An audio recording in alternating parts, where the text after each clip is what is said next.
perfetto.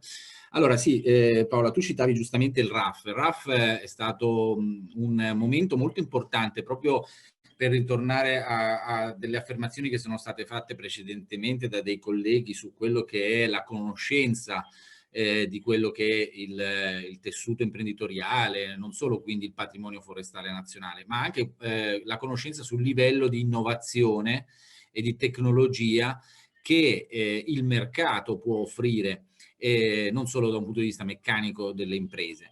Il RAF come esperienza, grazie all'indagine che è stata svolta insieme a Compagnia delle Foreste, ci ha permesso di fare una mappa di come a livello italiano siano utilizzati gli strumenti informatici. E da questa mappa, insomma, emerge chiaramente una forte, una situazione veramente eterogenea. Eterogenea partendo proprio dalle istituzioni, cioè da come le regioni utilizzano i sistemi informativi. Per esempio, banalmente, la domanda per il taglio elettronica, i portali di sportelli di supporto alle imprese. Abbiamo un livello molto diverso, quindi non voglio esagerare, ma ci muoviamo dall'alta telematizzazione ancora fino al cartaceo e quindi insomma non possiamo parlare di un'unica situazione in Italia. L'obiettivo del testo unico, come già qualcuno ha detto, è proprio quello di riuscire a dare almeno dei criteri minimi nazionali su molte materie e tematiche che devono per forza essere riportate a livello nazionale con dei criteri base. Una fra queste è sicuramente la possibilità di avere una conoscenza tra domanda e offerta del materiale legnoso. Questo aspetto è importantissimo, non se ne parla da ieri. Io studente nei primi anni 90 era già una cosa che veniva fortemente evidenziata come carenza, cioè le industrie di trasformazione in Italia che si approvvigionano principalmente all'estero, sanno quale materia prima può uscire dai boschi italiani? Che tipo di materia prima? Con quanta frequenza, quantità?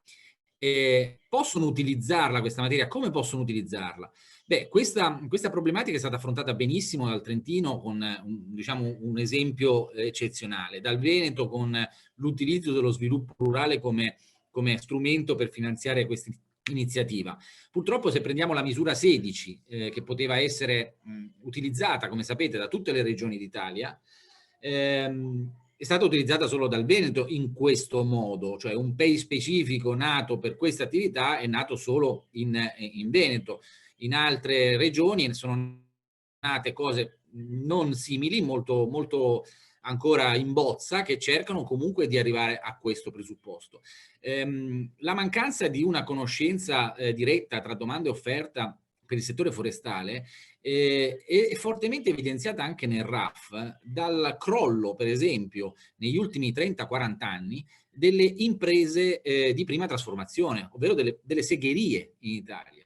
Questo crollo fortissimo imprenditoria tutto nel Veneto, ma in tutto il resto d'Italia, ha fatto sparire quell'anello di passaggio che forse tradizionale proprio tra l'industria, trasformazione vera e propria e l'impresa forestale. Tendo a mancare questo passaggio, come la tempesta Vai ha dimostrato, ci siamo trovati fortemente diciamo impreparati a lavorare tutto quel materiale, per esempio, ma abbiamo una forte carenza di imprese capaci di lavorare materiale italiano e fornirlo alle imprese italiane. Io vedo soprattutto piccole realtà sul territorio con lo sviluppo rurale dove la trasformazione e il prodotto finito con legno italiano sul mercato ha un valore aggiunto molto interessante, che in una visione, come diceva Zennaro, globale ormai, dobbiamo puntarci, dobbiamo giocarci. In un web seminar di qualche settimana fa mi è piaciuto molto un intervento di Renzo Motta, che diceva: signori, provate ad entrare all'IKEA e ditemi qual è il pezzo di legno più grosso in massello che trovate. Ovviamente la risposta è molto semplice, non andiamo sopra i 20-30 centimetri.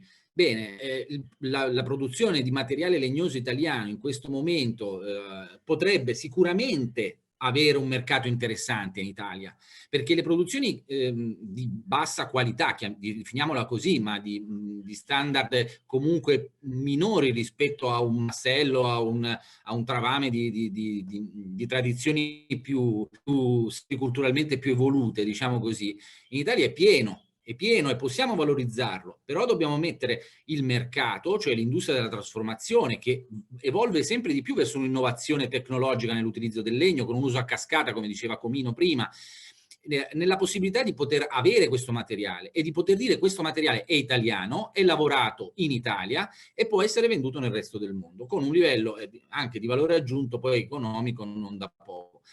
Questo meccanismo manca. Io sono convinto che l'esempio del progetto, della misura che si è sviluppata in Veneto, potrà essere un esempio da portare nella nuova programmazione anche su altre regioni. In primo luogo perché ha dei costi bassi, quindi non con altri sviluppo rurale e con la richiesta di risorse finanziarie da altri settori dello sviluppo rurale, ma ha un impatto fortissimo territorialmente parlando.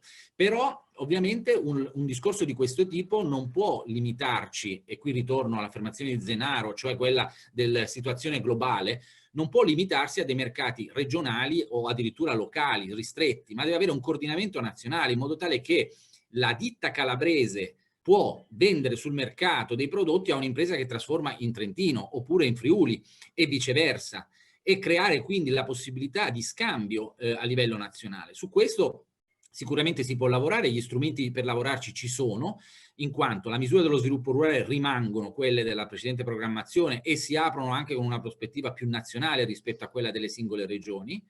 Esistono dei tavoli importanti dove queste argomentazioni possono essere discusse all'interno del MIPAF per creare un coordinamento e utilizzando piattaforme, anche visto che l'innovazione in questo periodo di Covid ormai siamo tutti molto esperti, diciamo così, dell'innovazione tecnologica, piattaforme in grado di aggregare altre piattaforme territoriali, permettendo un accesso libero e un dialogo tra appunto domanda e offerta, che è la base se vogliamo veramente rilanciare questo settore, perché chi ha presente anche quello che poi è il mercato e come si muove, qual è la domanda, come selvicoltore, saprà poi muoversi anche con le scelte selvicolturali da fare, anche in una prospettiva, e utilizzare meglio anche il prodotto territoriale locale.